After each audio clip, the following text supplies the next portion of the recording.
Eh bien bonjour à toutes et à tous. Débrief numéro 3. Deux films aujourd'hui. On vous avait promis qu'on parlerait du film de Quentin Tarantino. Ça va être le cas. Sacha a pu le voir aujourd'hui. Et puis nous parlerons également du film de Bong Joon-ho. Alors le Quentin Tarantino, Sacha, découverte ce matin. Ouais.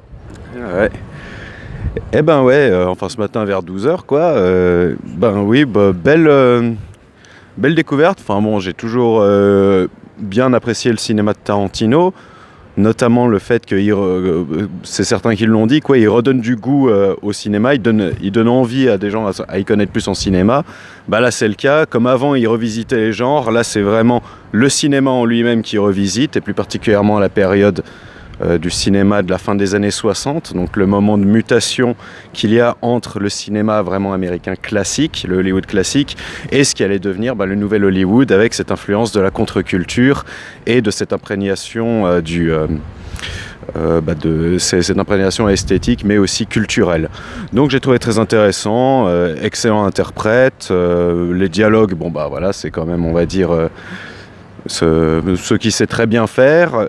Et aussi énormément de références évidemment, puisque c'est une revisite de toute cette période, donc il y a énormément de clins d'œil que je ne pense pas les avoir tous saisis, mais bon, ça donne envie. Oui, alors oui, comme d'habitude, c'est un film de cinéphile, hein, donc Tarantino, évidemment, il y a des multiples références. Alors il y en a plus que d'habitude, il faut l'avouer, puisque là, traditionnellement, c'est la mise en scène qui revisite des univers filmiques chez lui, un petit.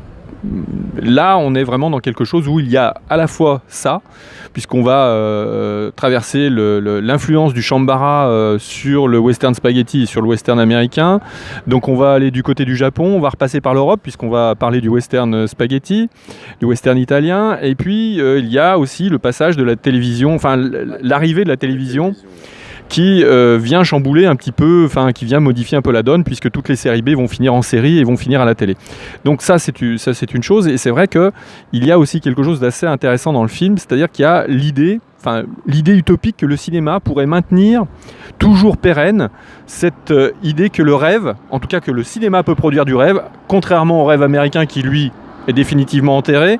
Il faut dire que les années 60 ont payé leur tribut, Kennedy, son frère, etc.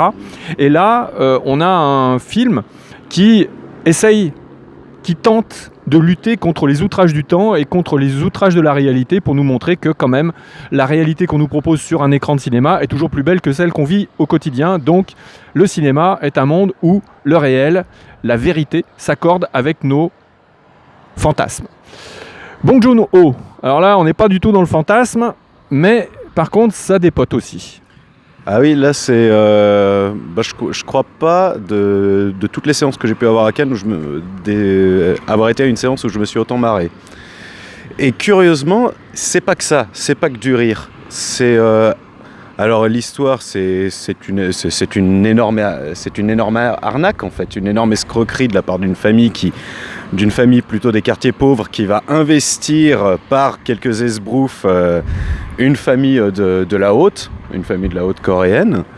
Et ce qui est très intéressant, c'est que Bong Joon-ho va vraiment à chaque fois chevaucher différents genres, c'est-à-dire qu'à des moments on va vraiment rire, à d'autres moments on va être touché dans quelque chose de plutôt dramatique, et des fois on va carrément avoir un peu la pétoche.